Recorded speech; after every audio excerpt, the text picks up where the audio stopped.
ꯑꯩꯅ ꯁꯛꯀꯗꯕ ꯏꯁꯩꯁꯦ ꯑꯩꯈꯣꯏꯒꯤ ꯂꯥꯏꯐꯀꯤ ꯄꯨꯟꯁꯤꯔꯣꯜꯁꯤꯗ ꯍꯩ ꯃꯔꯨ ꯃꯔꯥꯡ ꯊꯥꯔꯒ ꯍꯤꯡꯖꯕ ꯉꯥꯛꯇꯅꯤ. ꯋꯤꯗꯥꯎꯠ ꯔꯣꯀꯦꯠ, ꯋꯤꯗꯥꯎꯠ ꯒꯥꯔꯤ ꯑꯩꯈꯣꯏ ꯄꯨꯟꯁꯤꯁꯤ ꯍꯤꯡꯕ ꯉꯝꯃꯤ, ꯁꯔꯚꯥꯏꯚ ꯇꯧꯕ ꯉꯝꯃꯤ. ꯑꯗꯨꯕꯨ ꯂꯧꯒꯤ ꯏꯪꯈꯣꯜꯗ ꯍꯩ ꯃꯔꯨ ꯃꯔꯥꯡ ꯊꯥꯗ꯭ꯔꯗꯤ ꯑꯩꯈꯣꯏꯁꯤ ꯀꯅꯥꯁꯨ ꯍꯤꯡꯕ ꯉꯝꯃꯣꯏ. ꯑꯗꯨꯒꯤ ꯏꯁꯩꯅꯤ ꯑꯩꯒꯤꯁꯤ. ꯑꯗꯨꯅ ꯆꯍꯤ ꯑꯃꯒꯤ ꯃꯅꯨꯡꯗ ꯑꯩꯈꯣꯏꯅ ꯍꯤꯡꯁꯦ ꯍꯥꯏꯔꯗꯤ ꯊꯕꯛ ꯁꯨꯕ, ꯍꯛꯆꯥꯡ ꯍꯦꯜꯊꯤ ꯑꯣꯏꯒꯅꯤ. ꯍꯩ ꯃꯔꯨ ꯃꯔꯥꯡ ꯊꯥꯔꯒ ꯃꯗꯨꯒꯤ ꯍꯥꯔꯚꯦꯁ ꯇꯧꯕ ꯀꯥꯟꯗ ꯅꯪ ꯑꯗꯨ ꯆꯍꯤꯗꯨ ꯆꯥꯒꯗꯕꯅꯤ. ꯑꯗꯨꯒꯤ ꯏꯁꯩꯅꯤ ꯑꯩꯒꯤꯁꯤꯗꯤ, ꯑꯇꯣꯞꯄ ꯋꯥꯔꯤꯁꯨ ꯌꯥꯎꯗꯦ. ꯑꯗꯣ ꯃꯗꯨꯗ ꯂꯩꯔꯤꯕ ꯃꯇꯝꯁꯤꯗ ꯀꯔꯤꯅꯣ ꯍꯥꯏꯔꯒ ꯄꯥꯈꯪꯁꯤꯡꯒꯤ ꯂꯧ ꯊꯕꯛꯁꯨ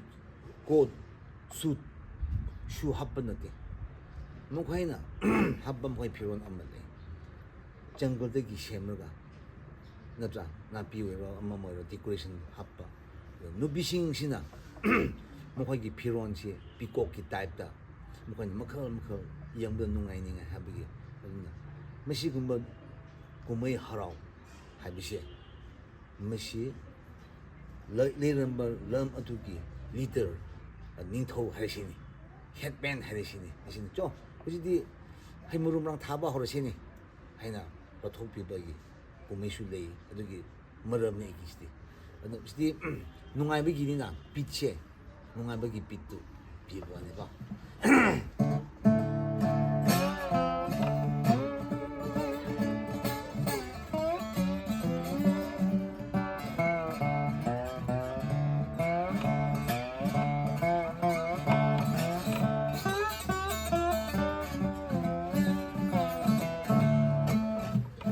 我一病人，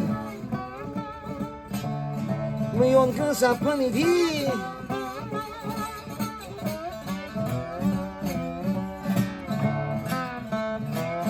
我病人，你推开你会怕你呢。太么几百么几几，另外路人。把海湾里往托不得，上北若呢，金库不让米耶，拉塞罗马有路谁，金明说嘿，你的本你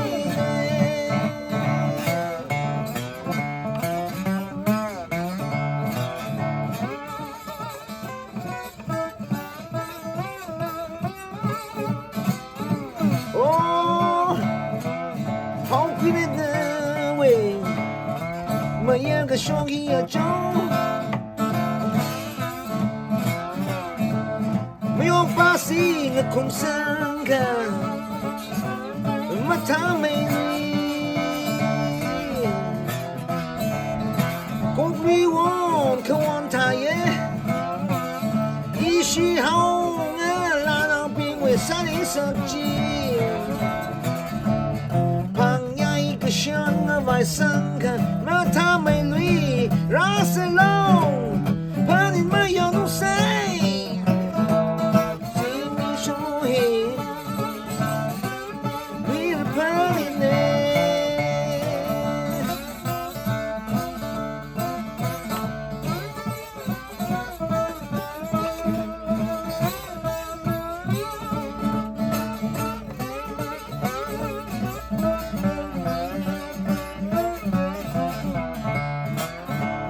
Right.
Hello, ꯑꯩꯒꯤ ꯃꯃꯤꯡꯁꯦ ꯔꯨꯕꯦꯟ ꯃꯁꯥꯡꯕ ꯀꯧꯕꯅꯤ. ꯑꯩꯁꯦ ꯇꯥꯡꯈꯨꯜ ꯇ꯭ꯔꯥꯏꯕꯅꯤ. ꯑꯩꯒꯤ ꯈꯨꯟꯅ ꯆꯣꯏꯊꯔ ꯚꯤꯂꯦꯖ, ꯎꯈ꯭ꯔꯨꯜ ꯗꯤꯁꯇ꯭ꯔꯤꯛꯅꯤ. ꯑꯁꯣꯝꯒꯤ ꯎꯈ꯭ꯔꯨꯜꯗ ꯌꯥꯝ ꯂꯥꯞꯄꯗꯤ ꯅꯠꯇꯦ ꯑꯩꯒꯤ ꯈꯨꯟꯁꯦ. ꯑꯗꯣ ꯎꯈ꯭ꯔꯨꯜꯗꯒꯤ ꯌꯥꯝ ꯅꯤꯌꯔꯦꯁ ꯚꯤꯂꯦꯖ ꯍꯥꯏꯕ ꯇꯥꯔꯦ. ꯑꯗꯒꯤꯅꯤ. ꯍꯣꯏ, ꯑꯩꯒꯤ ꯂꯥꯏꯐꯁꯦ ꯃ꯭ꯌꯨꯖꯤꯛ ꯖꯔꯅꯤꯗ ꯂꯥꯛꯄ ꯍꯥꯏꯕꯁꯦ, ꯃ꯭ꯌꯨꯖꯤꯛꯁꯦ ꯑꯉꯥꯡ ꯑꯣꯏꯔꯤꯉꯩꯗꯒꯤ ꯑꯗꯨꯝ ꯄꯥꯝꯃꯦ. ꯑꯗꯣ ꯑꯩꯈꯣꯏ ꯑꯗꯨꯝ ꯀꯂꯥꯀꯥꯔ ꯑꯣꯏꯔꯛꯀꯅꯤ ꯍꯥꯏꯕꯁꯨ ꯑꯩꯈꯣꯏꯁꯨ ꯋꯥꯈꯜꯗ ꯂꯩꯔꯝꯕꯗꯤ ꯅꯠꯇꯦ. ꯑꯗꯨꯕꯨ ꯑꯩꯈꯣꯏꯅ ꯏꯁꯩ ꯑꯗꯨꯝ ꯁꯛꯂꯒ ꯐꯣꯛꯇꯁꯨ ꯑꯗꯨꯝ ꯑꯍꯟꯁꯤꯡꯒꯤ ꯃꯅꯥꯛꯇ ꯆꯠꯂꯒ ꯑꯗꯨꯝ ꯇꯝꯔꯒ ꯈꯨꯟꯗ ꯆꯔꯆ ꯑꯣꯏꯔꯣ ꯑꯃꯗ ꯑꯗꯨꯝ ꯄꯪꯁꯛ ꯁꯛꯄ ꯍꯥꯏꯕ ꯇꯥꯔꯦ. ꯑꯩꯈꯣꯏꯅ ꯑꯉꯥꯡꯗꯒꯤ ꯍꯦꯛ ꯍꯧꯕ ꯀꯥꯟꯁꯤꯗ ꯃꯤ ꯌꯥꯝ ꯇꯤꯟꯕꯗ ꯏꯁꯩ ꯁꯛꯄꯗꯤ ꯅꯠꯇꯦ ꯑꯩꯈꯣꯏꯁꯦ. ꯑꯗꯨꯝ ꯚꯤꯂꯦꯖꯀꯤ ꯂꯦꯚꯦꯜꯗ ꯐ꯭ꯔꯦꯟꯁ ꯑꯩꯈꯣꯏ ꯆꯥꯛ ꯆꯥꯃꯤꯟꯅꯕ, ꯂꯩꯀꯥꯏꯒꯤ ꯈꯨꯟꯒꯤ ꯐꯪꯁꯟ ꯑꯃꯗ ꯂꯩꯔꯗꯤ ꯉꯥꯏꯍꯥꯛꯇꯪ ꯅꯥꯀꯟꯗꯨꯗ ꯏꯁꯩ ꯑꯃꯅꯤ ꯑꯗꯨꯝ ꯄꯪꯁꯛ ꯁꯛꯄ ꯍꯥꯏꯅ ꯍꯤꯡꯖꯕꯅꯤ ꯑꯩꯈꯣꯏꯁꯦ. ꯂꯥꯏꯐꯁꯦ ꯑꯁꯨꯃꯥꯏꯅ ꯖꯔꯅꯤꯁꯦ ꯑꯗꯨꯝ ꯊꯣꯛꯄꯅꯤ. ꯏꯁꯩꯒꯤ ꯖꯣꯟꯔꯤꯒꯤ ꯃꯃꯤꯡꯁꯤ ꯃꯃꯥꯡꯗꯗꯤ ꯑꯩꯈꯣꯏꯅ ꯀꯔꯤꯅꯣ ꯍꯥꯏꯕ ꯑꯩꯈꯣꯏ ꯈꯪꯂꯝꯗꯦ. ꯀꯣꯟꯅ ꯑꯗꯨꯝ ꯃꯁꯤꯅ ꯃꯁꯤꯅꯤ ꯍꯥꯏꯅ ꯃꯃꯤꯡꯁꯤ ꯃꯈꯣꯏꯅ ꯃꯊꯪ ꯃꯃꯤꯡ ꯊꯣꯛꯂꯒ ꯂꯥꯛꯄꯗꯣ ꯑꯩꯈꯣꯏꯅ ꯑꯗꯨꯝ ꯇꯥꯖꯔꯒ ꯑꯁꯨꯃꯥꯏꯅ ꯃꯃꯤꯡꯗꯣ ꯕ꯭ꯂꯨꯁ ꯍꯥꯏꯕ, ꯐꯣꯛ ꯕ꯭ꯂꯨꯁ ꯍꯥꯏꯕ ꯂꯥꯛꯆꯕ ꯋꯥꯅꯤ. ꯑꯗꯨꯕꯨ ꯃꯃꯥꯡꯗꯗꯤ ꯑꯩꯈꯣꯏꯗꯤ ꯁꯛꯄ ꯀꯥꯟꯁꯤꯗ ꯆꯔꯆꯀꯤ ꯂꯥꯏ ꯈꯨꯔꯨꯝꯕꯒꯤ, ꯈ꯭ꯔꯤꯁꯇ꯭ꯌꯟꯒꯤ ꯍꯤꯝꯅꯜ, ꯒꯣꯁꯄꯦꯜꯒ ꯍꯥꯏꯅ ꯍꯤꯝꯅꯜ ꯍꯥꯏꯅ ꯑꯗꯨꯃꯥꯏꯅ ꯁꯛꯔꯝꯃꯦ. ꯑꯗꯨ ꯈꯨꯟꯒꯤ ꯑꯍꯟꯁꯤꯡꯗꯤ ꯆꯔꯆꯀꯤ ꯍꯤꯝꯅ ꯁꯛꯄꯗꯤ ꯍꯩꯕꯗꯤ ꯅꯠꯇꯦ ꯃꯈꯣꯏꯅꯗꯤ ꯑꯩꯈꯣꯏꯒꯤ ꯐꯣꯛ ꯁꯣꯡ ꯍꯥꯏꯕꯁꯤꯅꯤ. ꯑꯗꯨꯝ ꯑꯁꯨꯃꯥꯏꯅ ꯑꯗꯨꯕꯨ ꯑꯩꯅ ꯑꯗꯨꯝ ꯁꯛꯔꯒ ꯐꯣꯛ ꯍꯥꯏꯕ ꯏꯁꯩꯁꯤ ꯌꯥꯝ ꯄꯥꯝꯕ ꯍꯥꯏꯕ ꯇꯥꯔꯦ. ꯍꯥꯏꯕꯗꯤ ꯑꯍꯟꯁꯤꯡꯅ ꯁꯛꯄꯗꯨ ꯑꯗꯨꯝ ꯇꯥꯅꯤꯡꯉꯤ. ꯀꯔꯝꯍꯥꯏꯅ ꯇꯥꯅꯤꯡꯕꯁꯨ ꯚꯥꯞ ꯇꯥꯗꯦ. ꯚꯥꯞ ꯇꯥꯔꯒ ꯇꯥꯅꯤꯡꯕ ꯅꯠꯇꯦꯕ. ꯑꯗꯨꯕꯨ ꯑꯗꯨꯝ ꯇꯥꯕ ꯀꯥꯟꯗ ꯑꯗꯨꯝ ꯇꯥꯅꯤꯡꯕ ꯃꯈꯣꯏꯒꯤ ꯃꯦꯂꯣꯗꯤ ꯃꯌꯥꯝꯗꯣ. ꯑꯗꯨꯅ ꯁꯨꯝ ꯁꯛꯔꯒ ꯀꯣꯟꯅꯗꯤ ꯒꯤꯇꯥꯔꯁꯤ ꯇꯦꯛ ꯇꯥꯛ ꯈꯣꯡꯕ, ꯃꯤꯒꯤ ꯒꯤꯇꯥꯔꯗꯨ ꯋꯥꯏꯔꯒ ꯈꯣꯡꯕ ꯑꯩꯈꯣꯏ ꯒꯤꯇꯥꯔ ꯂꯩꯕꯁꯨ ꯉꯝꯕꯁꯨ ꯅꯠꯇꯦ ꯑꯩꯈꯣꯏ ꯃꯇꯝ ꯑꯉꯥꯡ ꯑꯣꯏꯔꯤꯉꯩꯗꯗꯤ. ꯑꯁꯨꯃꯥꯏꯅ ꯂꯥꯛꯔꯒ ꯃ꯭ꯌꯨꯖꯤꯛꯁꯤ ꯃꯊꯪ ꯄꯪꯇꯝ ꯇꯝꯕ, ꯑꯣꯖꯥꯁꯨ ꯅꯥꯏꯗꯦ ꯑꯩꯈꯣꯏꯅ ꯃ꯭ꯌꯨꯖꯤꯛ ꯇꯝꯕ ꯀꯥꯟꯁꯤꯗ. ꯍꯥꯏꯗꯤ ꯆꯔꯆꯀꯤ ꯀꯣꯌꯔ ꯃꯥꯁꯇꯔ ꯍꯥꯏꯕ ꯇꯥꯔꯦ, ꯂꯥꯏ ꯈꯨꯔꯨꯝꯕꯒꯤ. ꯑꯗꯨ ꯈꯨꯟꯒꯤ ꯑꯍꯟꯁꯤꯡꯁꯤꯅ ꯑꯩꯈꯣꯏꯒꯤ ꯑꯣꯖꯥ ꯍꯥꯏꯕ ꯇꯥꯔꯦ. ꯑꯗꯨ ꯃꯈꯣꯏꯅꯗꯤ ꯏꯕꯁꯨ ꯇꯝꯕꯤꯗꯦ, ꯄꯥꯕꯁꯨ ꯇꯝꯕꯤꯗꯦ. ꯑꯗꯨꯕꯨ ꯃꯈꯣꯏꯅ ꯑꯗꯨꯝ ꯁꯛꯄ. ꯑꯦꯅꯤ ꯑꯣꯀꯦꯁꯟꯗ, ꯐꯪꯁꯟꯗ ꯀꯔꯤ ꯑꯣꯏꯔꯣ ꯃꯈꯣꯏꯅ ꯑꯗꯨꯝ ꯁꯛꯄ ꯂꯩꯕꯗꯨꯗ ꯑꯗꯨꯝ ꯇꯥꯕ. ꯀꯔꯤꯁꯨ ꯏꯕꯒꯤ, ꯄꯥꯕꯒꯤ ꯇꯝꯕꯤꯕꯗꯤ ꯅꯠꯇꯦ. ꯃ꯭ꯌꯨꯖꯤꯛ ꯈꯣꯡꯕꯗ ꯁꯤꯅꯤ ꯇꯥꯛꯄꯁꯨ ꯅꯠꯇꯦ. ꯃꯈꯣꯏꯅ ꯄꯦꯅꯥ, ꯇꯤꯡꯇꯦꯂꯥ ꯑꯃꯅꯤ ꯈꯣꯡꯕꯗꯣ ꯑꯗꯨꯝ ꯈꯣꯡꯕꯗꯣ ꯑꯩꯈꯣꯏꯅ ꯑꯗꯨꯝ ꯌꯦꯡꯉꯒ ꯑꯁꯨꯃꯥꯏꯅ ꯈꯣꯡꯕꯅꯤ ꯑꯩꯈꯣꯏꯅ ꯈꯪꯖꯕꯅꯤ. ꯑꯩꯈꯣꯏꯅ ꯕ꯭ꯂꯨꯁ ꯍꯥꯏꯕ, ꯐꯣꯛ ꯕ꯭ꯂꯨꯁ ꯍꯥꯏꯕ ꯂꯥꯛꯄꯁꯤꯗ ꯑꯁꯤ ꯋꯥꯔꯤ ꯌꯥꯝ ꯅꯨꯡꯉꯥꯏꯕꯅꯤ ꯑꯩꯒꯤꯁꯦ. ꯑꯩꯅ ꯑꯗꯨ ꯇꯧꯔꯤꯉꯩꯁꯤꯗꯤ ꯑꯩꯈꯣꯏ ꯃꯅꯤꯄꯨꯔꯗꯗꯤ ꯕ꯭ꯂꯨꯁ ꯍꯥꯏꯕꯁꯤꯗꯤ ꯃꯤ ꯃꯌꯥꯝꯅ ꯈꯪꯕ꯭ꯔꯥ ꯈꯪꯗꯕ꯭ꯔꯥ ꯈꯪꯗꯦ. ꯑꯗꯨꯕꯨ ꯕ꯭ꯂꯨꯁ ꯍꯥꯏꯕ ꯁꯤꯡꯒꯔ ꯂꯩꯔꯝꯗꯦ ꯃꯅꯤꯄꯨꯔꯗ. ꯑꯩꯅ ꯈꯜꯂꯒ ꯑꯩꯅ ꯑꯍꯥꯟꯕꯅꯤ. ꯑꯁꯤ ꯀꯔꯝꯍꯥꯏꯅ ꯊꯣꯟꯕ꯭ꯔꯥ ꯍꯥꯏꯔꯒ ꯑꯩꯅ ꯐꯣꯛ ꯁꯣꯡ ꯁꯛꯄ, ꯑꯩꯒꯤ ꯏꯟꯁꯇ꯭ꯔꯨꯃꯦꯟ ꯄꯪꯈꯣꯡ ꯈꯣꯡꯂꯒ. ꯑꯗꯣ ꯃꯥꯅ ꯏꯁꯩ ꯁꯛꯀꯅꯤ ꯍꯥꯏꯔꯗꯤ ꯑꯗꯨꯝ ꯃꯇꯝꯗ ꯑꯩꯈꯣꯏ ꯄꯩꯁꯥ ꯐꯪꯕꯁꯨ ꯅꯠꯇꯦ. ꯀꯨꯝꯍꯩ ꯂꯩ, ꯃꯥꯏꯛ ꯈꯣꯡꯉꯦ ꯍꯥꯏꯔꯗꯤ ꯑꯗꯨ ꯆꯠꯇꯣꯏꯅꯤ. ꯃꯥꯏꯛꯇꯨꯗ ꯏꯁꯩ ꯁꯛꯅꯤꯡꯕꯗꯣ ꯃꯥꯏꯛꯇ. ꯑꯗꯨꯅ ꯆꯠꯂꯒ ꯔꯨꯕꯤꯟꯅ ꯏꯁꯩ ꯁꯛꯀꯅꯤ ꯍꯥꯏꯔꯗꯤ ꯃꯥꯒꯤ ꯏꯁꯩꯁꯤꯗꯤ ꯊꯥꯏꯅꯒꯤ ꯏꯄꯥ ꯏꯄꯨꯒꯤ ꯐꯣꯛ ꯁꯣꯡꯅꯤ ꯍꯥꯏꯕ. ꯑꯗꯨ ꯁꯛꯄ ꯀꯥꯟꯗꯗꯤ ꯃꯤꯅꯗꯤ ꯑꯗꯨꯃꯥꯏꯅ ꯍꯥꯏꯅꯕꯅꯤ. ꯃꯥꯅ ꯁꯛꯄꯁꯤꯗꯤ ꯀꯗꯥꯏꯗꯒꯤ ꯑꯍꯟꯁꯤꯡꯒꯤ ꯏꯁꯩꯗꯨꯗꯤ ꯇꯥꯅꯤꯡꯗꯦ ꯍꯥꯏꯕ ꯑꯃ. ꯑꯩꯅ ꯁꯛꯊꯣꯛꯄ ꯀꯥꯟꯗꯗꯤ ꯑꯍꯟꯁꯤꯡꯅ ꯑꯩꯕꯨ ꯆꯩꯕ ꯑꯃ. ꯅꯪ ꯆꯨꯝꯗꯦ ꯍꯥꯏꯕꯒꯤ. ꯃꯁꯤꯅꯤ ꯑꯩꯒꯤ ꯂꯥꯏꯐꯁꯦ. ꯑꯗꯨꯗꯤ ꯑꯩꯅ ꯑꯗꯨꯗꯤ ꯑꯩꯁꯦ ꯃꯤꯅꯁꯨ ꯇꯥꯅꯤꯡꯗꯦ ꯍꯥꯏꯔꯦ. ꯑꯍꯟꯁꯤꯡꯅ ꯅꯪꯁꯤ ꯆꯨꯝꯗꯦ ꯍꯥꯏꯅ ꯆꯩꯔꯦ. ꯑꯗꯨꯗꯤ ꯑꯩꯁꯦ ꯀꯔꯝꯍꯥꯏꯅ ꯇꯧꯁꯤꯔꯥ ꯍꯥꯏꯔꯒ ꯑꯩꯅ ꯃꯃꯤꯡ ꯑꯃ ꯊꯣꯟꯕꯅꯤ. ꯑꯩꯒꯤ ꯏꯁꯩ ꯅꯥꯀꯥ ꯐꯣꯛ ꯕ꯭ꯂꯨꯁꯅꯤ ꯍꯥꯏꯅ. ꯑꯗꯨꯗꯤ ꯀꯔꯤ ꯏꯁꯩꯅꯣꯅꯤ? ꯑꯗꯩ ꯑꯁꯨꯃꯥꯏꯅ ꯄꯪꯁꯛ ꯁꯛꯄ. ꯑꯗ ꯑꯍꯟꯁꯤꯡꯅꯁꯨ ꯍꯣꯏ ꯅꯪꯒꯤꯁꯤ ꯐꯣꯛ ꯁꯣꯡꯗꯤ ꯑꯣꯏꯕ, ꯑꯗꯨ ꯐꯣꯛ ꯁꯣꯡꯗꯨ ꯀꯌꯥ ꯆꯨꯝꯗꯦꯅꯤ ꯍꯥꯏꯕ. ꯍꯣꯏ ꯑꯩꯒꯤꯗꯤ 나가 folk blues니 아시니 아들 미나디 그리 나가 folk blues는 애기 셋이 명명세 나가 folk blues 거해봐 하이나 숨숨 샤르디나 나가 folk blues 하이나 좀 명명 안오바 레이바 이세 하이디 오리지널 수 정정더바 아두가 아마도 슈트나더 파락 터쳤바 이세 그래서 애기 나가 folk blues니 애기 이세 명명시 나가 folk blues 다 톤비기 아시면 애 popular 오이십니 아들디 미시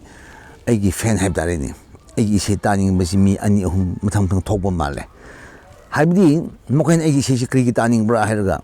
애기 이세 또 퍼져보이 너티에바 메인 포인트 후지 엔 라스 칸 애기 리릭스 메인 애기 뭐콘 퍼져보기 이세도 몽다비 너떠바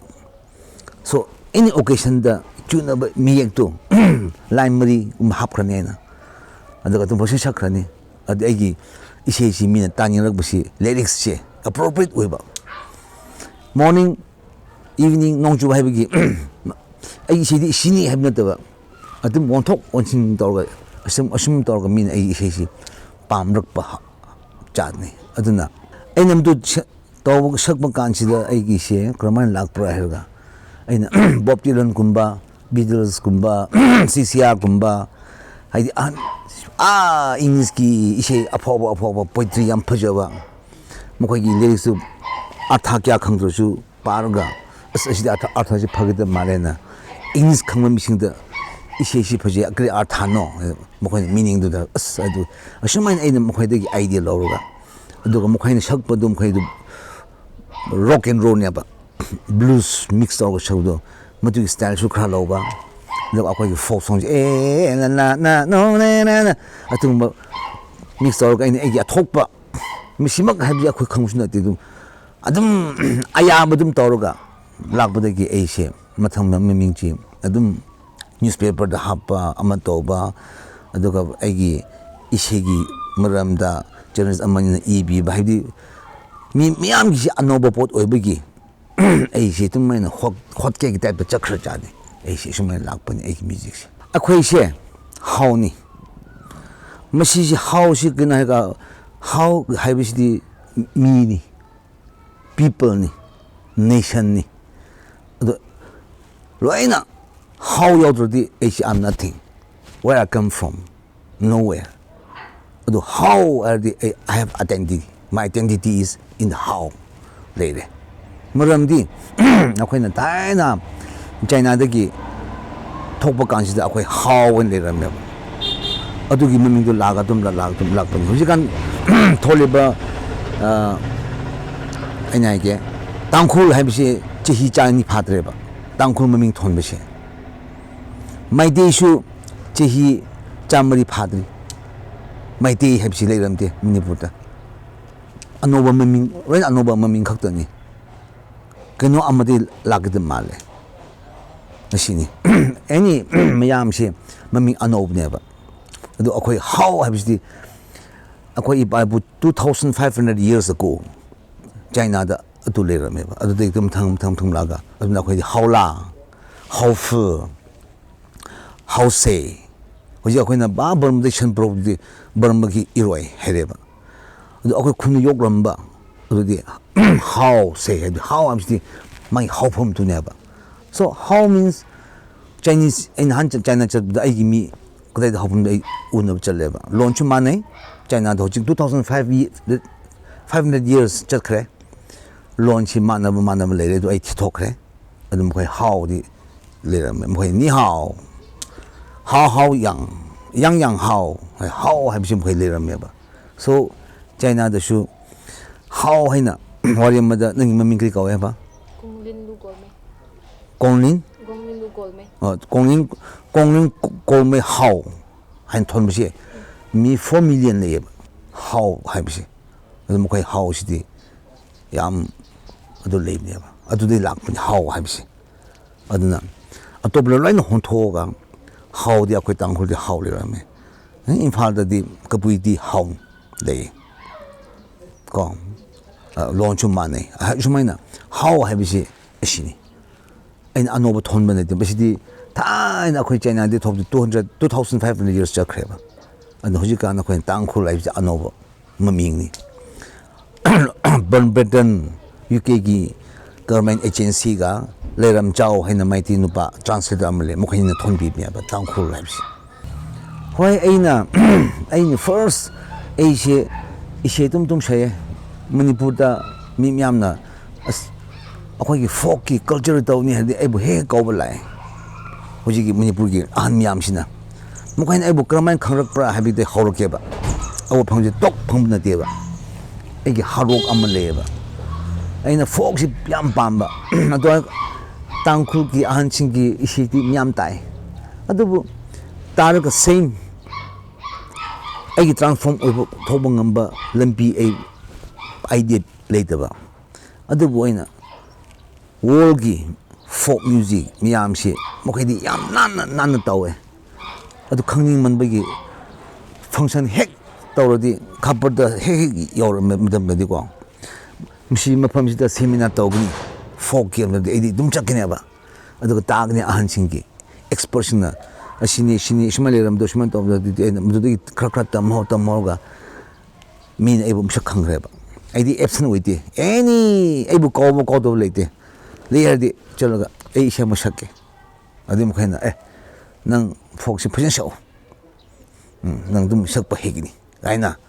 asum min misak khangrak padagi tawroga na knowledge ta shu office ta shu culture department shu yam na ibum shak khangba hawre aigi she phajeba gi nate adu aigi interest spirit to adagi ni en phap ta ba chiksi adu tawroga last 2004 da aigi first time achievement award phangba habse 2004 da ni 2004 da Guru Shisha Parambara scheme habse the first time aigi punchi da en phangsi adu aibu guru haina title to phange adu degi government recognition is government of India ki recognition nina adu ai maming se level amada lekhre national level da Guru Shisha Parambara scheme habsi Manipur da ai phange adum dam da ai se chehi kya no 34 kumba leram kira khang ai nate 40 ti yogid male adu dani ai phang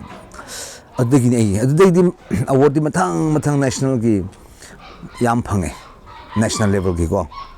ado asman la ga last 2021 da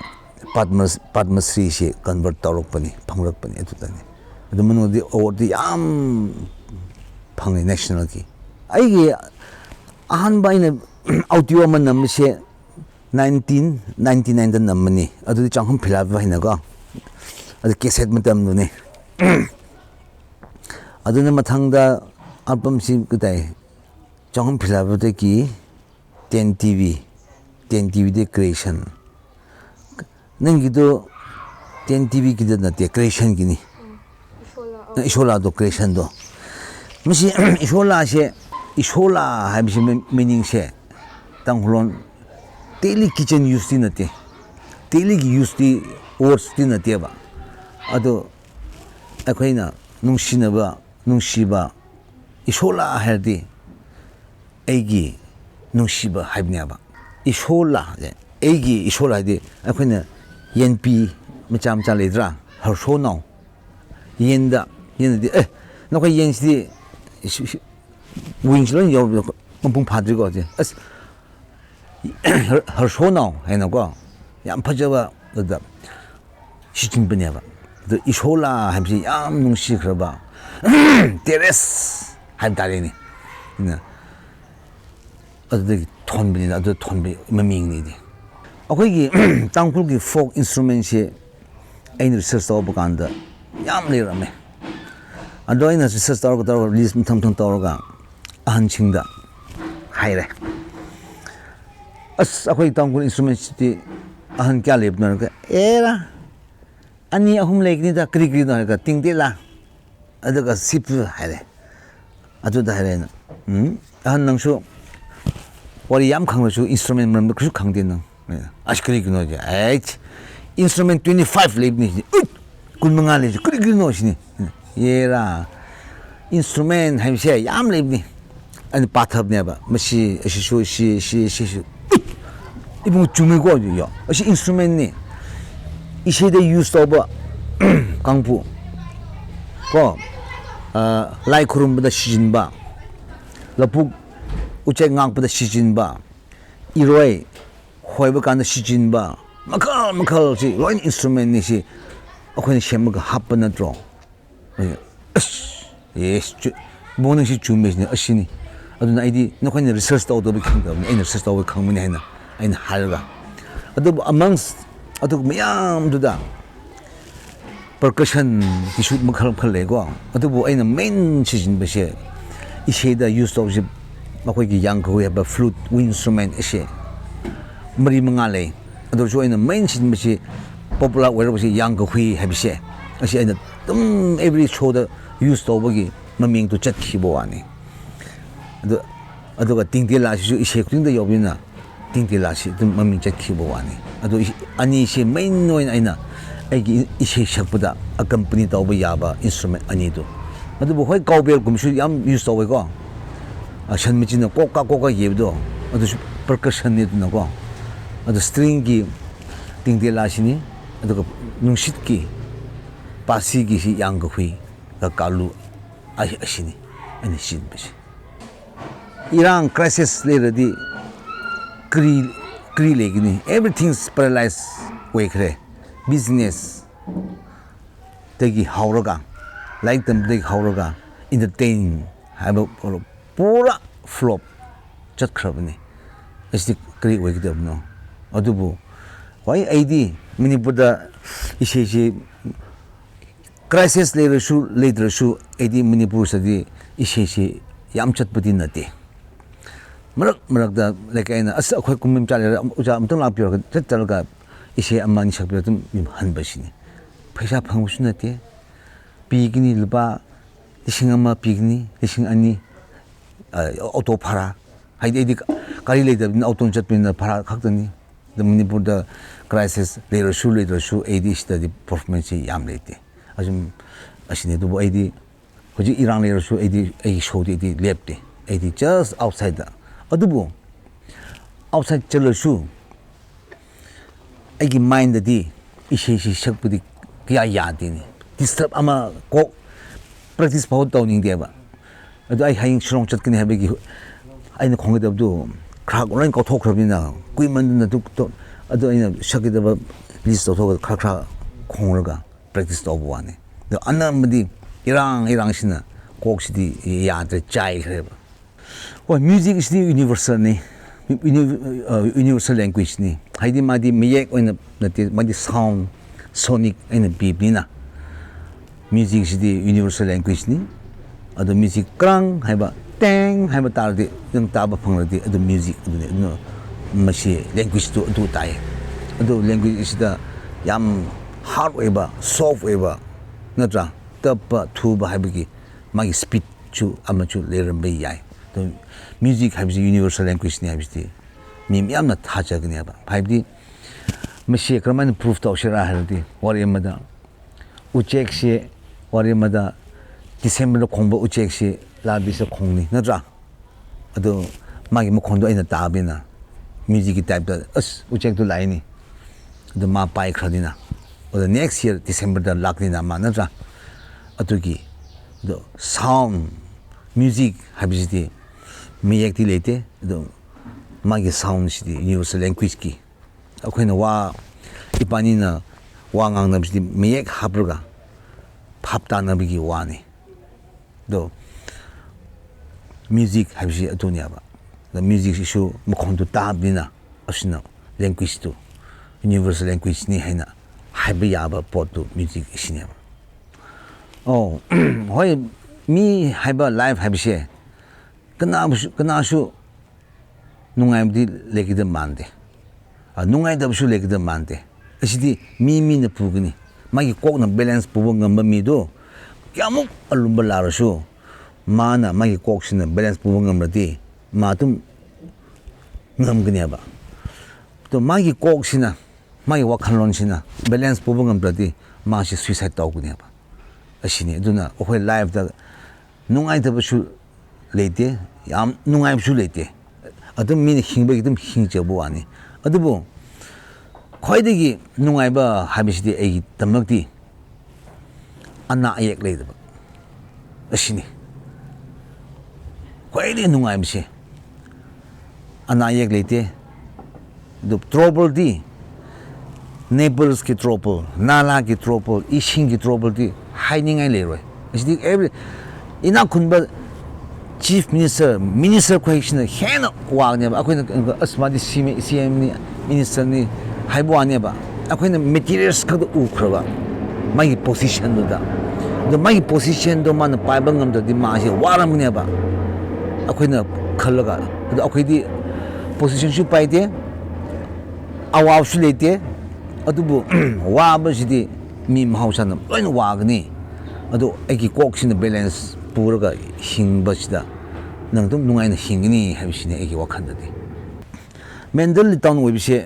ꯑꯩꯈꯣꯏꯁꯨ ꯊꯦꯡꯅꯗꯕ ꯅꯠꯇꯦ ꯋꯥꯔꯤ ꯑꯃꯗ ꯑꯩꯅ ꯆꯠꯀꯅꯤ ꯍꯥꯏꯔꯦ ꯑꯁ ꯑꯗꯨꯗꯤ ꯁꯤ ꯆꯠꯄꯁꯤꯗ ꯀꯔꯝꯍꯥꯏꯅ ꯇꯧꯒꯗꯕꯅꯣ ꯍꯥꯏꯕꯁꯤꯗꯤ ꯌꯥꯝ ꯑꯋꯥꯕꯗꯤ ꯊꯦꯡꯅꯩꯑꯕ ꯈꯥꯎꯗ ꯁꯤꯀꯤ ꯌꯥꯎꯗꯦ ꯆꯠꯇꯕꯗꯤ ꯌꯥꯗ꯭ꯔꯦ ꯃꯁꯤ ꯄ꯭ꯔꯣꯕ꯭ꯂꯦꯝꯁꯦ ꯑꯗꯨ ꯑꯣꯏꯔꯁꯨ ꯀꯩꯁꯨ ꯀꯥꯏꯗꯦ ꯑꯗꯣ ꯐ꯭ꯔꯦꯟꯁꯤꯡꯗꯒꯤ ꯄꯩꯁꯥ ꯄꯨꯔꯝꯒꯦ ꯍꯥꯏꯔꯒ ꯄꯩꯁꯥ ꯁꯨꯁꯨ ꯄꯨꯔ ꯆꯠ ꯅꯠꯇꯦꯕ ꯑꯩꯅ ꯆꯠꯀꯗꯕꯁꯦ ꯑꯁꯤ ꯑꯗꯨꯒ ꯂꯝꯕꯤ ꯑꯗꯨꯗ ꯑꯌꯨꯛꯀꯤ ꯆꯥꯕꯒꯤ ꯅꯨꯡꯊꯤꯟꯒꯤ ꯆꯥꯊꯕꯒꯤ ꯈꯣꯠꯂꯒ ꯅꯠꯇ꯭ꯔꯥ ꯎꯄꯥꯏ ꯂꯩꯇ꯭ꯔꯗꯤ ꯁꯔꯚꯥꯏꯚꯤꯡꯒꯤ ꯑꯣꯏꯅ ꯆꯠꯄ ꯇꯥꯕꯅꯦꯕ ꯑꯗꯣ ꯋꯥꯟꯁ ꯆꯠꯈ꯭ꯔꯗꯤ ꯏꯁꯣꯔꯅ ꯃꯤ ꯍꯥꯏꯕꯗꯗꯤ ꯂꯧꯊꯣꯛꯄꯗꯤ ꯂꯩꯇꯦꯕ ꯑꯗꯨꯝ ꯑꯦꯅꯤꯕꯗꯤ ꯑꯃꯅ ꯃꯇꯦꯡ ꯇꯧꯔꯒ ꯅꯪ ꯑꯗꯨꯝ ꯁꯔꯚꯥꯏꯚ ꯑꯣꯏꯔꯒ ꯅꯪꯒꯤ ꯊꯕꯛꯇꯨ ꯁꯛꯁꯦꯁ ꯅꯪꯅ ꯄꯥꯡꯊꯣꯛꯀꯗꯕꯗꯨ ꯄꯥꯡꯊꯣꯛꯄ ꯉꯝꯈ꯭ꯔꯗꯤ ꯑꯗꯨꯗꯅꯦꯕ ꯅꯨꯡꯉꯥꯏꯖꯕꯁꯦ ꯑꯗꯣ ꯑꯋꯥꯕꯗꯤ ꯊꯦꯡꯅꯗꯕꯗꯤ ꯅꯠꯇꯦꯕ ꯑꯩꯈꯣꯏꯁꯦ ꯑꯋꯥꯕꯗꯤ ꯌꯥꯝ ꯊꯦꯡꯈꯥꯏꯅꯔꯕꯅꯦꯕ ꯌꯦꯡꯉꯣ ꯑꯩꯈꯣꯏ ꯉꯁꯤ ꯐꯥꯎꯕ ꯑꯩꯈꯣꯏ ꯒꯥꯔꯤ ꯂꯩꯇꯦ ꯑꯗꯨ ꯑꯗꯨꯝ ꯆꯠꯀꯅꯤ ꯀꯣ ꯂꯥꯞꯂꯁꯨ ꯆꯠꯅꯤ ꯑꯗꯨꯝ ꯆꯠꯈ꯭ꯔꯅꯤ ꯈꯣꯡꯅꯁꯨ ꯑꯗꯨꯝ ꯆꯠꯈ꯭ꯔꯅꯤ ꯑꯗꯨ ꯆꯠꯈ꯭ꯔꯕꯅꯤꯅ ꯑꯗꯨꯗ ꯕꯥꯏ ꯃꯤꯟꯁ ꯃꯤ ꯑꯃ ꯀꯩꯅꯣ ꯑꯃꯗꯤ ꯍꯦꯜꯞꯇꯤ ꯑꯗꯨꯝ ꯂꯥꯛꯀꯅꯤ ꯍꯥꯏꯕ ꯑꯗꯨꯅ ꯑꯋꯥꯕ ꯊꯦꯡꯅꯗꯦ ꯍꯥꯏꯕ ꯃꯤꯗꯤ ꯂꯩꯈꯤꯗꯕ ꯃꯥꯟꯗꯦ ꯂꯣꯏꯅ ꯑꯗꯨꯝ ꯑꯋꯥꯕꯗꯤ ꯊꯦꯡꯅꯕ ꯉꯥꯛꯇꯅꯤ ꯍꯧꯖꯤꯛ ꯐꯥꯎꯕ ꯑꯩꯈꯣꯏꯁꯨ ꯑꯋꯥꯕꯁꯦ ꯐꯦꯁ ꯀꯟꯅ ꯇꯧꯔꯤꯕꯅꯤ ꯑꯗꯨ ꯇꯧꯖꯔꯁꯨ ꯋꯥꯈꯜꯗ ꯀꯔꯝꯍꯥꯏꯅ ꯀꯣꯛꯄ꯭ꯔꯥ ꯍꯥꯏꯔꯒ ꯑꯋꯥꯕꯁꯤꯗꯤ ꯃꯍꯧꯁꯥꯅꯤ ꯑꯗꯨꯕꯨ ꯑꯩꯅ ꯉꯥꯏꯍꯥꯛꯇꯪ ꯍꯤꯡꯉꯤꯉꯩꯁꯤꯗ ꯑꯩꯅ ꯆꯥꯎꯈꯠ ꯆꯥꯅ ꯍꯤꯡꯉꯗꯤ ꯗꯦꯠ ꯏꯁ ꯗ ꯕꯦꯁ ꯂꯥꯏꯐ ꯍꯥꯏꯅ ꯂꯧꯖꯩꯑꯕ ꯑꯩꯗꯤ ꯑꯁ ꯄꯤꯁ ꯍꯥꯏꯕꯁꯦ ꯃ꯭ꯌꯨꯖꯤꯛꯇꯒꯤ ꯄꯤꯁ ꯄꯨꯔꯛꯀꯅꯤ ꯍꯥꯏꯕꯁꯤꯁꯨ ꯌꯥꯝ ꯂꯨꯔꯦ ꯍꯥꯏꯕ ꯃꯤꯟꯁ ꯀ꯭ꯔꯥꯏꯁꯤꯁ ꯑꯁꯤ ꯑꯩꯈꯣꯏ ꯃꯅꯤꯄꯨꯔꯁꯤꯅ ꯑꯍꯥꯟꯕ ꯅꯠꯇꯦ ꯋꯥꯔꯜꯒꯤ ꯑꯩꯈꯣꯏ ꯅ꯭ꯌꯨꯁ ꯇꯥꯕ ꯀꯥꯟꯁꯤꯗ ꯐꯥꯔꯁ ꯋꯥꯔꯜ ꯋꯥꯔ ꯁꯦꯀꯦꯟ ꯋꯥꯔꯜ ꯋꯥꯔ ꯑꯗꯨ ꯃꯔꯛꯇꯨꯗ ꯀꯟꯇ꯭ꯔꯤ ꯑꯃꯒꯤ ꯏꯔꯥꯡꯁꯤꯗꯤ ꯑꯗꯨꯝ ꯂꯩꯕꯅꯤ ꯃꯅꯤꯄꯨꯔꯗꯁꯨ ꯑꯗꯨꯝ ꯂꯩꯕꯅꯤ ꯍꯧꯖꯤꯛ ꯌꯥꯝ ꯀꯟꯅ ꯂꯩꯔꯦꯀꯣ ꯃꯅꯤꯄꯨꯔ ꯍꯧꯖꯤꯛꯀꯥꯟ ꯂꯩꯇ꯭ꯔꯤꯉꯩꯗꯁꯨ ꯃꯃꯥꯡ 17th century ꯌꯥꯝ ꯂꯩꯈ꯭ꯔꯦ ꯆꯤꯡꯗ ꯅꯠꯇ꯭ꯔꯒ ꯑꯇꯣꯞꯄ ꯃꯤꯂꯥꯒ ꯀꯨꯀꯤ ꯑꯩꯈꯣꯏꯅ ꯑꯩꯈꯣꯏꯕꯨ ꯑꯃ ꯇꯧꯋꯦꯅ ꯌꯥꯝ ꯍꯥꯜꯂꯦꯅ ꯑꯦꯁ ꯈ꯭ꯔꯤꯁꯇꯟ ꯑꯣꯏꯕꯒꯤ ꯖꯁ ꯀꯣꯛꯄꯤꯈ꯭ꯔꯕꯅꯤ ꯑꯗꯨ ꯍꯤꯡꯃꯤꯟꯅꯈ꯭ꯔꯕꯅꯤ ꯍꯧꯖꯤꯛ ꯑꯃꯨꯛ ꯍꯧꯔꯦꯅ ꯑꯗꯣ ꯁꯤꯗꯤ ꯏꯔꯥꯡꯁꯤꯗꯤ ꯑꯗꯨꯝ ꯂꯩꯃꯤꯟꯅꯈ꯭ꯔꯗꯤ ꯍꯧꯕ ꯇꯥꯕꯅꯤ ꯑꯗꯨꯕꯨ ꯃꯁꯤꯗ ꯃ꯭ꯌꯨꯖꯤꯛꯅ ꯄꯤꯁ ꯄꯨꯔꯛꯀꯅꯤ ꯍꯥꯏꯕꯁꯤꯗꯤ ꯄꯨꯔꯛꯄꯗꯤ ꯉꯝꯃꯣꯏ ꯑꯗꯨꯕꯨ ꯑꯋꯥꯕ ꯑꯁꯤꯗ ꯃ꯭ꯌꯨꯖꯤꯛꯁꯤ ꯄꯨꯊꯣꯛꯑꯒ ꯃꯥꯕꯨ ꯅꯨꯡꯉꯥꯏꯍꯟꯕ ꯃꯦꯟꯇꯦꯜꯂꯤ ꯅꯨꯡꯉꯥꯏꯍꯟꯕ ꯄꯣꯠꯇꯨꯗꯤ ꯊ꯭ꯔꯨ ꯃ꯭ꯌꯨꯖꯤꯛꯅ ꯄꯤꯒꯗꯕꯅꯤ ꯑꯦꯁ ꯑ ꯍꯣꯜ ꯁꯥꯟꯇꯤꯁꯤ ꯏꯁꯩ ꯁꯛꯈ꯭ꯔ ꯇꯣꯛꯈ꯭ꯔꯁꯤ ꯍꯥꯏꯕꯗꯤ ꯌꯥꯔꯣꯏ ꯑꯗꯨꯕꯨ ꯃ꯭ꯌꯨꯖꯤꯛ ꯑꯁꯤ ꯄꯤꯔꯒ ꯃꯤ ꯑꯗꯨꯕꯨ ꯔꯤꯌꯦꯂꯥꯏꯁ ꯇꯧꯍꯟꯕ ꯃꯆꯥꯛ ꯑꯃ ꯃꯥꯒꯤ ꯃꯥꯏꯟ ꯁꯦꯡꯊꯣꯛꯅꯕ ꯏꯁꯩꯗ ꯇꯧꯔꯒ ꯑꯁ ꯍꯣꯏꯅꯤꯀꯣ ꯑꯩꯈꯣꯏꯅ ꯀꯔꯤ ꯇꯧꯒꯗꯕꯅ ꯏꯁꯩꯗꯁꯨ ꯌꯥꯎꯔꯦꯗ ꯀꯥꯟꯅꯕ ꯄꯣꯠ ꯅꯠꯇꯦ ꯇꯣꯛꯄ ꯑꯃ ꯑꯁꯤꯅꯤ ꯑꯗꯣ ꯄꯤꯁ ꯍꯥꯏꯕꯁꯤꯗꯤ ꯑꯣꯇꯣꯃꯦꯇꯤꯛꯂꯤ ꯑꯩꯈꯣꯏꯒꯤ ꯀ꯭ꯔꯣꯄꯜꯁꯤꯅ ꯀꯩꯅꯣ ꯆꯦꯡ ꯑꯃ ꯂꯥꯛꯄꯗ ꯑꯗꯨꯝ ꯑꯣꯇꯣꯃꯦꯇꯤꯛ ꯑꯗꯨꯝ ꯄꯤꯁ ꯂꯥꯛꯀꯅꯤ ꯍꯥꯏꯗꯤ ꯋꯥꯕꯁꯦ ꯉꯥꯏꯍꯥꯛꯇꯪ ꯅꯨꯡꯉꯥꯏꯈ꯭ꯔꯗꯤ ꯏꯔꯥꯡ ꯊꯣꯛꯀꯅꯦꯕ ꯑꯩꯈꯣꯏꯁꯦ ꯅꯨꯡꯉꯥꯏꯈ꯭ꯔꯗꯤ ꯑꯗꯨꯗ ꯀꯣ ꯃꯤꯁꯤ ꯅꯨꯡꯉꯥꯏꯅ ꯍꯤꯡꯉꯦ ꯍꯥꯏꯔꯁꯤꯅꯤ ꯑꯁꯤꯗꯅꯤ ꯏꯔꯥꯡ ꯂꯩꯕꯁꯦ ꯋꯥꯅ ꯀ꯭ꯔꯥꯏꯁꯤꯁꯇ ꯍꯤꯡꯕꯁꯤꯅ ꯑꯁꯤꯗ ꯅꯨꯡꯉꯥꯏꯕ ꯑꯃꯨꯛ ꯂꯥꯛꯀꯅꯦꯕ ꯃꯔꯝꯗꯤ ꯅꯨꯡꯉꯥꯏꯃꯟꯕꯒꯤ ꯑꯐꯥꯎ ꯁꯥꯟꯅꯔꯒ ꯑꯗꯨꯗ ꯑꯋꯥꯕ ꯍꯧꯔꯕꯅꯦꯕ aduna peace haibsidi music na di purok ngamai do music na pot amadi pigini miam lao nokhoi waman khre ngangtang pot tharo shanti just for 5 minutes just for half an hour just for 1 hour akhoi ki program ji 3 hours show ni so come and witness isi tu taro habda awaba midlaga mai awaba loin kautho isi tu taro nungai na atu khatani music na pibang amsi so music she yam powerful the way soft message to adna hoji irang amama tawrusu kinama tawrusu kumai harau tawruga ngangtang mi pot thaphamdo atu pi besini to this is the best amani ya khutlai dia amani to music ne peace mi miambo at the mass mi ani ki crisis di shubunga moi prithvi she as machine technology ji wang khamina very fast le rameba do lagi de kana shu khang tabina adubu nungaina le ramraga business shu nungaina shakal laga le ramraga khudak ta ishorna no khaisi yar roi no khaisi loin mangma tare hena covid adu mimiang mi migta problem to face ta holaga mi ge wakhan do refine tawgi pot pirak pra hena shu khali covid lagbasi adu the whole gi business down every down adi mi se mahade am horoga mi hawda adu lan se north east west everywhere lan china covid gi lepta bida asum langta gi mi di wa khre asi adu changing di yam le da na music field shu awan ba yam lakhre ba haidi music yam heramba mi sing se kita yam khong ba heramba mi sing se music khongning dre hoji khong thok dre loi mang re ba skill se kui man begi string shu label shu ngam dre beat tu mang re ba the beat tu mang the music se kram kadai de gi afaba puthok ni adu kana gumba amma ni sina adum pambagi hauram ba yai adu hamru shu music kadai de sale oi ni yoning em pham shu letre adu ise du shaka phisa lagning pham shu lete azuna awabdi tum lakhre crisis covid pre covid di no iron ga covid lakhre chehi ani di tum mangkhre adu di mi myam chi yum da pham ga net gi ha class to ba net gi ise shakba the phisa kya lage dum no nang na net hang shu nang gi da lupa tra kun lak bi ai change her shu na tra the music business di overnight ki wan ya ba overnight show da nang phangmyam du phangre du nang at least 1 month 2 months chani ngai adna chab ni du covid lak du di loina downfall erakani hoji am crisis lak du di ki tawre amuko close office close oire phaisa shu loishin bi khre kadai da loi khre irang ga uko pai ba chabi pai shin loishin bi khre khali oi khre ba aduga guru husik se aroi ba sum bosla poina kano se husik sumaina sum covid tagi school college su loi mag lepna re da adegi amu irang sin tore pura lepa go ji almost 3 4 years ne ba angang sing lai khajana tamak tri sai ta ado angang sing ji next generation gi yumbi ne ta ado moi gi future je kamaina guru gi sai te kamaina hagi ne as mo ko gi future se mutu khalaga yam wakhan wai covid da ija sing yaure ija ma nang hawe ija amushudo ma je covid da ma BA MA tamrame da ma shandini ki dan da tamme MSW pass ti wekre college ti chatte yum da online da adu huji di basu master clear wekre adu su aina khanbani ma ba hebni nang su master di loib di dum loirani adu horen competitive exam di yobdi yaroi mukhaidi covid ne ko consider legi dum ne ba mukhaidi setting the job lagwanda uchai gi manang ta mana kong ta da bina asida pa bina nang kayam hapang amani adun ko future di am shock ni ado hojik ai gi janu ba saka master tawre je keno sida Manipuri culture da adu chi pachen su kadre lai su leti mkhoi di tribal studies di lai su leti chi mana ma tar ga par ga si pao na adu na isha sha adu di musik ke tagu da adu future di shock ni adu mkhoi di pharu su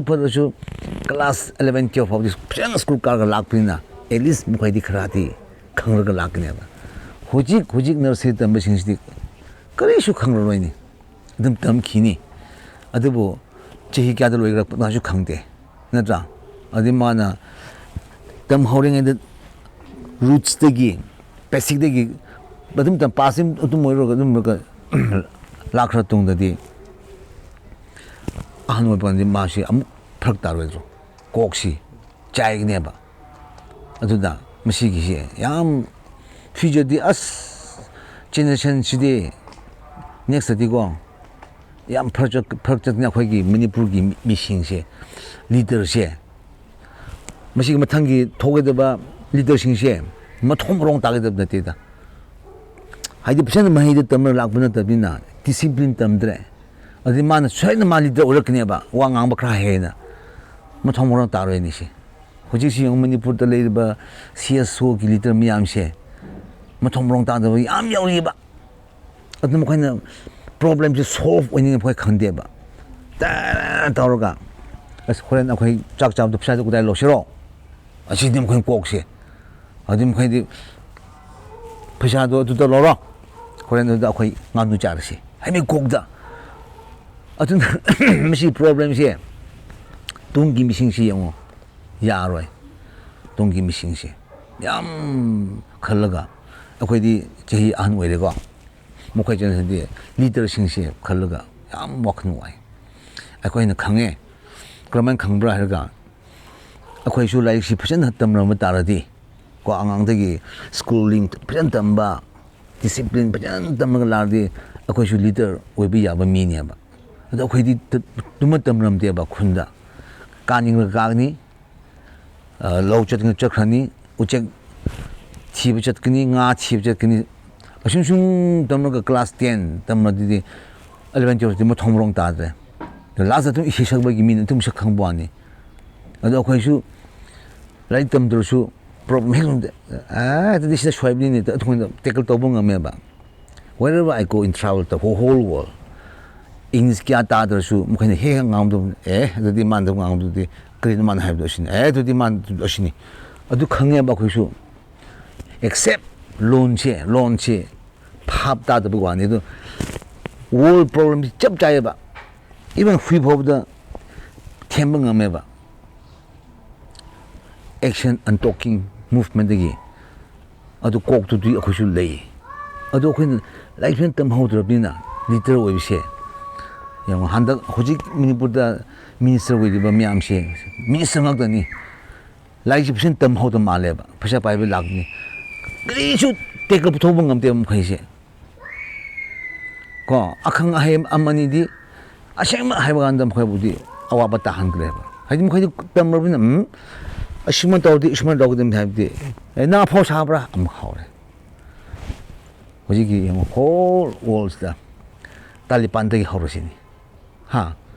달리반데기 아마마데 하루시니 라리 해범이 암수 요데 파워디 레바 파샤 파이비기 Great hoy. Hoji Manipur sida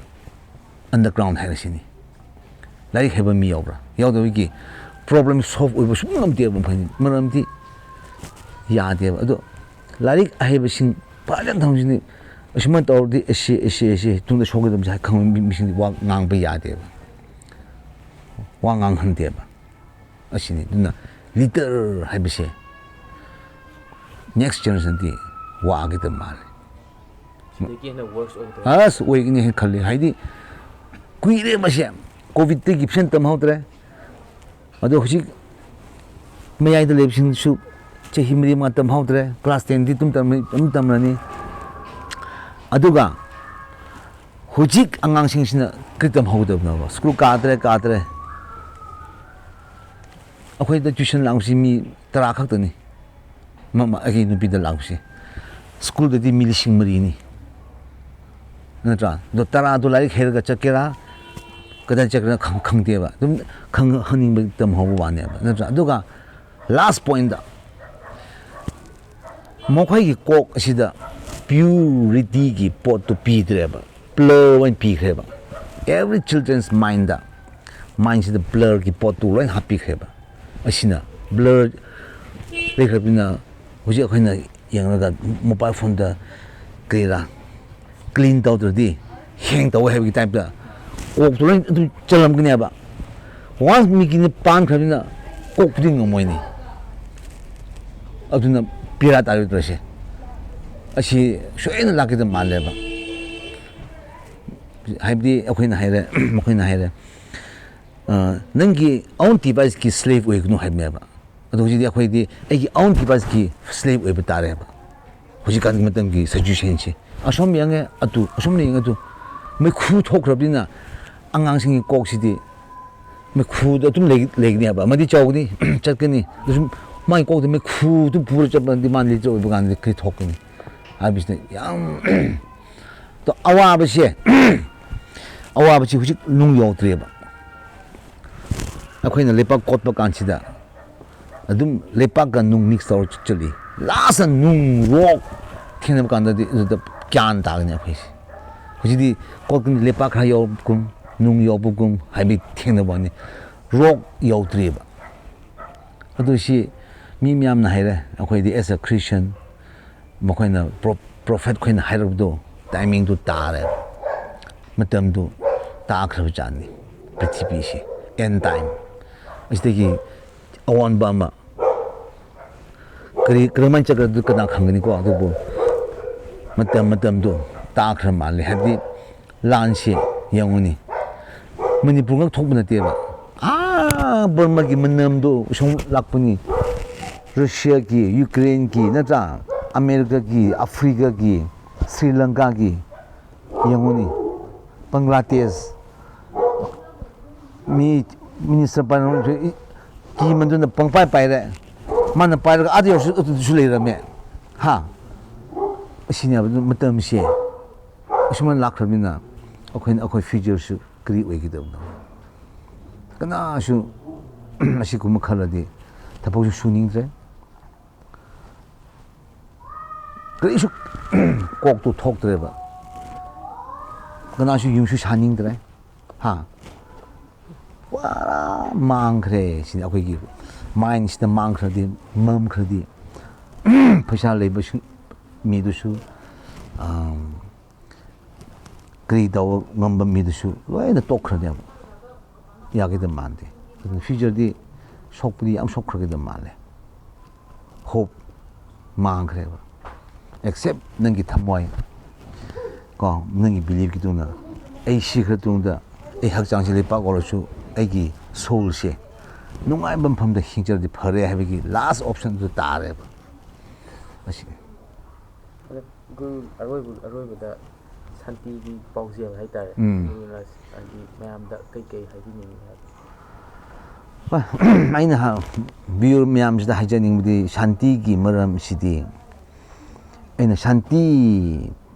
hairga shanti shi yam chinchi ni first public den hain mi miam na peace shanti hena ngang mi she shanti she jin thi ba gi wari ni shanti lo de bida nangi attitude nangi character nangi thought nangi philosophy shina achumbo already shanti di shoinen lakani hoji mi miam leader miam na we want peace hai peace lo bo mi na kaine mana 80% man hot na khre ba thaina di akhoi di yam peace har standing ramedo akhoi na ahan oira la pa na di peace lo bo singsina peace tor share shui ya tem adna peace is di mi miam hajaning di peace lo ba mishingi akhoi di peace ki society ni peace ki association ni hai ba singse mashi sin akhoi bu yam wahan khre adna peace ki wali di shashi do wali do shaba shagra mina peace to phangningai pandam na khoi mi miam na changmin rashi haibisi haijani akhoi na stage da isi shab ganda isi shakni lemina wa yam ngang ba yadaba speaker na da bina ꯑꯗꯨꯕꯨ ꯑꯁꯦꯡꯕ ꯃꯤ ꯂꯤꯁꯤꯡ ꯇꯤꯟꯗ lecture ꯇꯧꯔꯗꯤ ꯍꯩꯔꯣꯏꯕ ꯑꯩꯈꯣꯏꯗꯤ nervous ꯆꯠꯇꯅ ꯃꯊꯣꯡ ꯃꯔꯣꯡ ꯇꯥꯗꯅ ꯂꯣꯏꯈ꯭ꯔꯅꯦꯕ ꯑꯗꯨꯕꯨ ꯖꯁ ꯃꯤ ꯑꯅꯤ ꯑꯍꯨꯝ ꯐꯝꯂꯒ ꯀ꯭ꯋꯥꯏꯠꯂꯤ ꯍꯥꯏꯔꯒ ꯑꯗꯨꯗꯤ ꯑꯩꯅ ꯈꯜꯂꯒ ꯑꯁ ꯑꯗꯨꯗꯤ ꯁꯤꯁꯤ ꯍꯥꯏꯅꯀꯣ ꯖꯁ ꯋꯥꯔꯤ ꯁꯥꯕꯒꯤ ꯇꯦꯕꯜꯗ ꯋꯥꯔꯤ ꯁꯥꯕꯒꯤ ꯆꯥꯛ ꯁꯥꯕꯒꯤ ꯇꯥꯏꯞꯇ ꯍꯥꯏꯔꯗꯤ ꯑꯗꯨꯗꯤ ꯋꯥꯈꯜ ꯌꯥꯝ ꯂꯥꯛꯄ ꯌꯥꯏꯑꯕ ꯑꯗꯨꯅ ꯑꯩꯈꯣꯏꯅ ꯏꯁꯩꯁꯤꯗ ꯂꯥꯏꯟ ꯑꯃ ꯂꯥꯏꯟ ꯑꯅꯤꯁꯤꯗ ꯁꯥꯟꯇꯤꯒꯤ ꯄꯤꯁꯀꯤ ꯄ꯭ꯔꯃꯥꯟ ꯄꯤꯔꯒ ꯏꯁꯩꯗꯨ ꯇꯥꯕ ꯅꯨꯡꯉꯥꯏꯅꯤꯡꯉꯥꯏ ꯑꯗꯨꯒꯤ ꯁꯦꯝꯕ ꯋꯥꯅꯤ 이세 밑에 기타. 하 이세 밑에 기타 상. ꯈꯤꯇ ꯄꯨꯔꯛꯀꯦ ꯑꯥꯗ ꯒꯤꯇꯥꯔ ꯇꯨꯜꯂꯨ ꯑꯗꯨꯒ ꯑꯗꯨꯗ ꯇꯦꯕꯜꯗ ꯌꯣꯠ ꯑꯃꯁꯨ ꯊꯝꯕꯅꯤ ꯁ꯭ꯂꯥꯏꯠ ꯄꯨꯔꯣ 어때? ꯍꯌꯦꯡ ꯑꯃꯨꯛ ꯀꯩꯅꯣꯒꯤ ꯑꯃꯨꯛ ꯂꯧꯕꯅꯤ ꯀꯀꯥ ꯃꯣꯃꯣꯆꯥꯒꯤꯁꯨ ꯑꯣ ꯀꯀꯥ ꯔꯤꯡꯒꯣꯗꯣ ꯎꯝ ꯑꯩꯈꯣꯏ ꯀꯀꯥꯅꯦꯕ ꯑꯗꯨ ꯃꯥꯗꯣ ꯂꯧꯒꯦ ꯍꯥꯏꯕꯗ ꯃꯥ ꯅꯥꯔ ꯂꯩ ꯍꯣꯏꯅꯦ ꯀꯩ ꯅꯍꯥꯟ ꯑꯩꯈꯣꯏ ꯆꯝꯁꯦꯠꯄꯨ ꯆꯠꯄꯅꯤꯅꯦ ꯆꯝꯁꯦꯠꯄꯨ ꯆꯠꯂꯒ ꯍꯜꯂꯛꯄꯗꯒꯤ ꯑꯗꯨꯝ ꯅꯥꯔ ꯃꯥꯜꯂꯦ ꯑꯗꯣ ꯑꯩꯁꯨ ꯆꯪꯗ꯭ꯔꯦ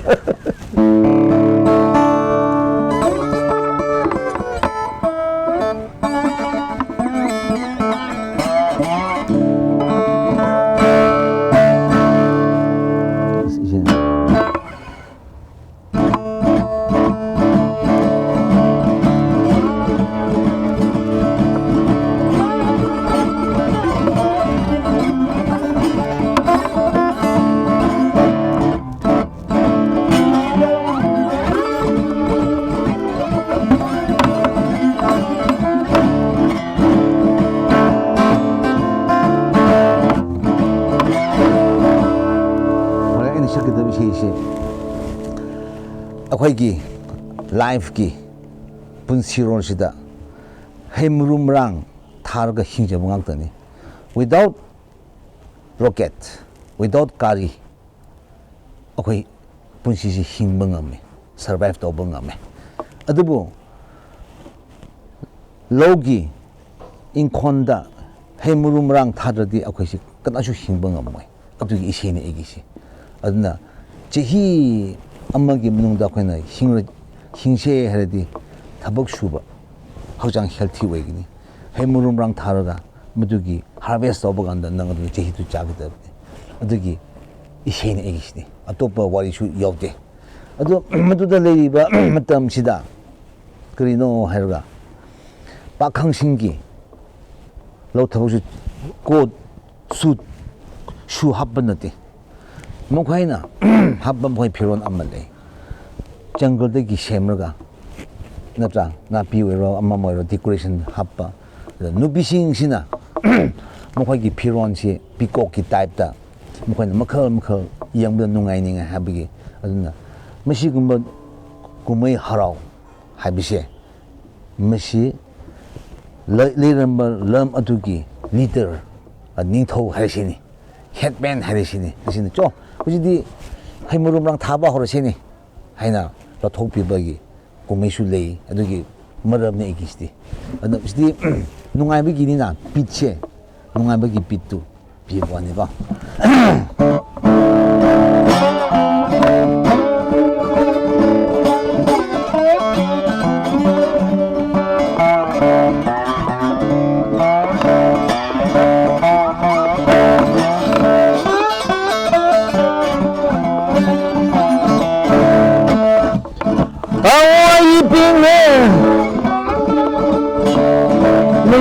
sa panggi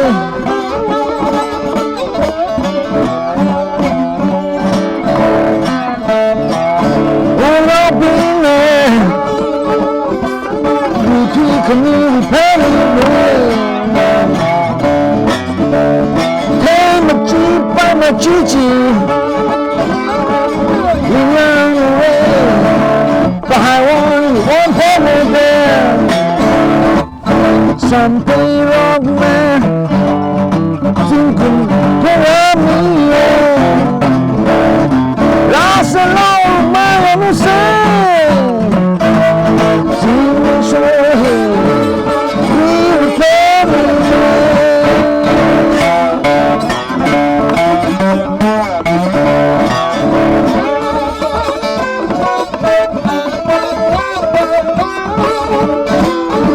Oh,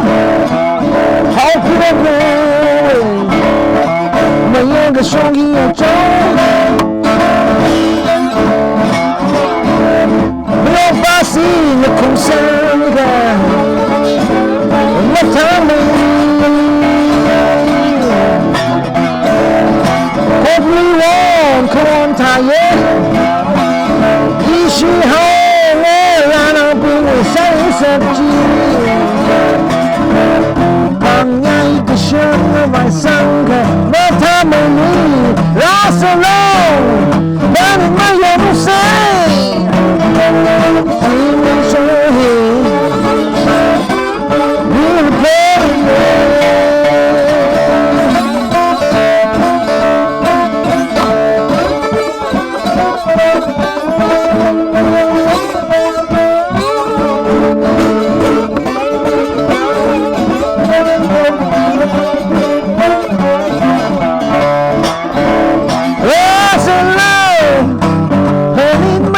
谁？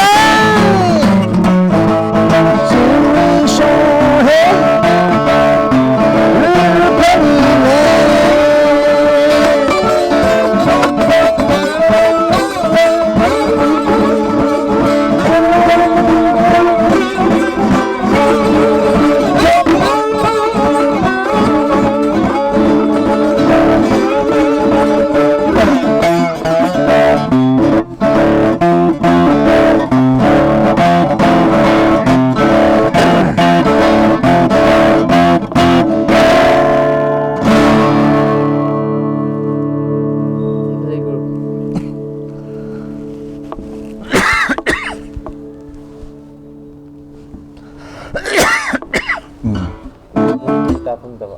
Guru bisa tahu pun tu. Baik. Live lah dia orang. Wai, itu no, si formula se, ama shame liba. Appreciation ni apa ini? Nupa dah su, nupi dah su. Appreciate tahu bagi itu feeling su, magi speed, magi tempo, pulse, si spirit, happy bagi. Itu mati, baca hey. 배만은 이도 팔제 그리다고 해서 맞아 에스 팔제 해나 이너지 여러가 또 이시도쇼 노아에 흘러가 삐삐가 빠스 팔자 그랬지 에이시 하디 미시 으스 아한도 얌 저것 뿐이니 팔제 해나 아스 나하오제나 너네 팔제 들어가 이 배만은 이도 얌 팔제 이제 다 농아기로네 hay âm lịch nhà vẫn kiếm số lyrics melody music dimension xe 3-4 dimension mix होगा pot ama masak ama thokpa adiki concept ado khoina English ki phajaba Korean phajaba style to imitate tobna dawa me akhoi gi ware madan nang jungle da turen da nga thiba kan da mic sikrai da logo dam ade nang kan lob ta nya ba nang ka le bo de lob knya ba som le ashnya ba to encourage sport nya ba ade madugi spirit madugi feeling madugi pattern da gi music si shembwan ashini composition da hoji kan ki miam gi composition phajati habna de yam phajai ade ju spirit courage ki pot amosi yote ba ang sini yam putok biyai film su putok biyai college tawbagi pot yote ba haidi mo music na ngang bagi pot tu magi body talk tu magi mo kondo in college ki pot yote ba adna asumay na tawrodi tama kan su nungai ni adugo wa hisu college tawba akai te gi wa yote shina as le du shat krini e she lao hemrum rang thara she le sam yam tho kumai hauroga piron apa habo haibagi pot ne ba ishi hemrum rang thabagi le flowers du shat kre kritori ibno haibagi ko all full music 아시죠? music 보다 너무 오래 피바 미 보다 아스 아이기 the vocal delivery 어떻게 so nothing hides everything's gone artist 거는 예쁘간다 너자 누비 예쁘간다 내게 예나 so this artist taught artist 공부기 때문에 돼봐 공부니 마스 남을 롯게 봐 그런 애 풀데 푸닝아이나 아티스트도 나타나 포 full spirit와 어떻게 feeling 든다 아도 혹시 너 그냥 이시 아타강도수 따바가는 것이 파워럼 내봐 so this is a language 내봐 universal language 내봐 너다 어떻게 보통이다 Ngoài, oh. 바래야 뭔가 이거